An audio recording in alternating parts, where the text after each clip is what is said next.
Finally, One Piece episode 1141 has arrived, where we get to see the giant warrior pirates crash the party. Luffy unleash a brand new Gear 5 attack that absolutely bodies a Gorosei, and the Blackbeard pirates finally make their horrifying move on Egghead. Watch till the end to find out what Blackbeard's true, world-shattering goal actually is. Alright, so the episode kicks off with the giants storming the coast, and it is a glorious sight. Their iconic Viking Drakkar, the Great Eric, plows through the waves as Dory and Brogy, the legendary co-captains, start barking orders. These absolute units, both 160 years old and standing over 20 meters tall, are known as the Blue Oni and Red Oni of Elbaf, and after being stuck dueling on Little Garden for over 100 years, they are finally back in action. Dory tells Oimo and Kashi to take the main force, swing around the sides of the island, and just start sinking every single marine ship they see. And these two are more than happy to oblige, remembering how Usopp freed them from a half-century of being tricked into guarding Eni's lobby. The rest of the giant crew lets out a massive war cry, raising their axes as they charge onto Egghead, and the Marines are just screaming into their Den Mushis, completely panicking. A legendary pirate crew that's been disbanded for a century just showed up out of nowhere to help a Yonko, and now they're just tearing the Buster Call blockade to pieces. Up on the Labo phase, someone is gasping, and it's our boy Usopp. He's got the binoculars out, and he is just bawling his eyes out, seeing his old masters from Little Garden back in the fight. He's screaming their names, still not believing it's real. Nami, ever the sharp one, immediately spots Oimo and Kashi in the chaos and puts it all together. They must have gone to Little Garden to pick up their captains. This is a huge relief for Usopp, who was terrified he'd never get to see them in Elbaf like he always dreamed. Edison is just blown away, first by the sheer power of the giants, and second that the Straw Hats somehow have friends this legendary. He figures the news of the Egghead incident must have leaked, and even with the world government trying to spin the story, the giants knew who to trust. Usopp snaps back to reality. The giants are here for a rescue mission, not a full-blown war. They need to get their escape preparations finished right now. Just then, the Den Mushi rings. It's Brook and Lilith on the Thousand Sunny, which is still sliding across the frozen clouds. They're getting close to the edge, but they have no way to stop the ship. Lilith, however, says she has an idea, but she needs Nami and the others to pay close attention and follow her directions. Elsewhere, Jinbei is still bouncing across the clouds, making a beeline for Zoro. And speaking of Zoro, he is still locked in that brutal stalemate with Rob Lucci. This fight has been raging this entire time, and both of them are starting to look seriously worn out. Lucci, being the ruthless government dog he is, tries to get in Zoro's head, calling him dead weight and a burden to his crew. He sneers that the Straw Hats will never escape if they have to wait for him, so Zoro should just give up and let his friends live. But Zoro just scoffs, mocking Lucci for thinking he's in any position to be making demands. And let's be real, we've seen the leaks. My man Zoro hasn't even put on his bandana yet. He is not taking this seriously. Lucci is just stalling for time, and Zoro's about to make him regret it. Down at the coastline, the situation is pure chaos. The pacifistas are just relentlessly blasting the Marine fleet, sinking another ship with a laser beam. A report comes in that 30, that's nearly a third of the entire Buster Call force and almost half of their smaller ships have been destroyed. Vice Admiral Red King, this wild-looking cyborg dude whose name is a reference to an Ultraman monster, is furious. He orders all the smaller ships to pull back and let the massive battleships lead the charge.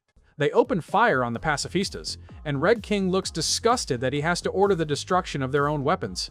You can even see one of the pacifistas look genuinely upset as it gets blasted, making you wonder if the Buccaneer DNA is making them feel real emotions. Back in the center of the island, we cut to Luffy, hanging in the air in his full Gear 5 Nika form. He looks down at Bonnie and just casually asks her why she's crying. Bonnie, still overwhelmed, just chokes out that she's been looking for him for so long. Luffy is totally confused, saying he's been right here with her this whole time.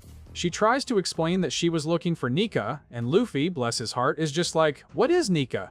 Before she can even answer, he changes the subject, telling her that punch she threw earlier was super weak. Bonnie rolls with it, telling him if it was so weak, he should show her how a real Nika punch works. She points right at Saturn, her voice filled with rage, saying they need vengeance for what he did to Vegapunk. That's when Luffy finally sees the old doctor, impaled and dying on the ground. The goofy smile vanishes from his face. Saturn, completely unrepentant, declares that none of them have a right to live.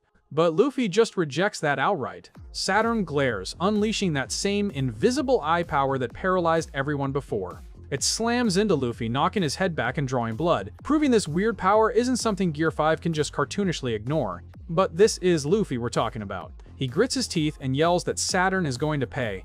He pulls both his giant fists back and unleashes a brand new god-tier attack, Gomu Gomu no Dan Gatling. It's a storm of rapid-fire hockey-infused punches that just mercilessly hammer Saturn's face.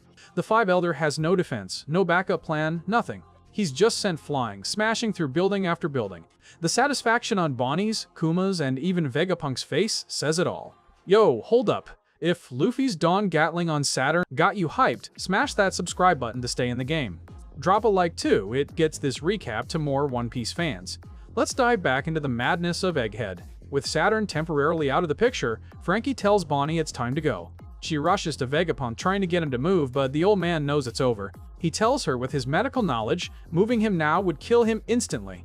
But before they can even process that, Kizaru is back. He's floating above them, charging a laser, his face a mask of conflict. He knows he has to do this, but you can tell he doesn't want to. He closes his eyes and fires, but Sanji appears out of nowhere. He intercepts the laser beam with a kick, sending sparks flying. Frankie is gobsmacked. Kizaru's jaw is on the floor. We have never seen the Admiral look this shocked. It's like Enel seeing Luffy tank his lightning for the first time. Sanji just coolly says that love shines brighter than light, but you can see his eyebrow has switched to the Germa 66 pattern. His genetic augmentations are kicking in.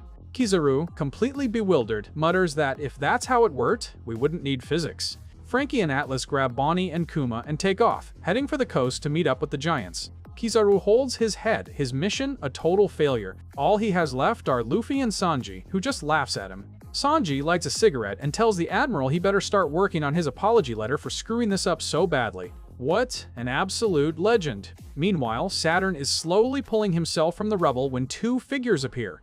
It's Katarina Devon and Van Augur of the Blackbeard Pirates. Devon just laughs, calling the sight of a Gorosei lying in the dirt delicious.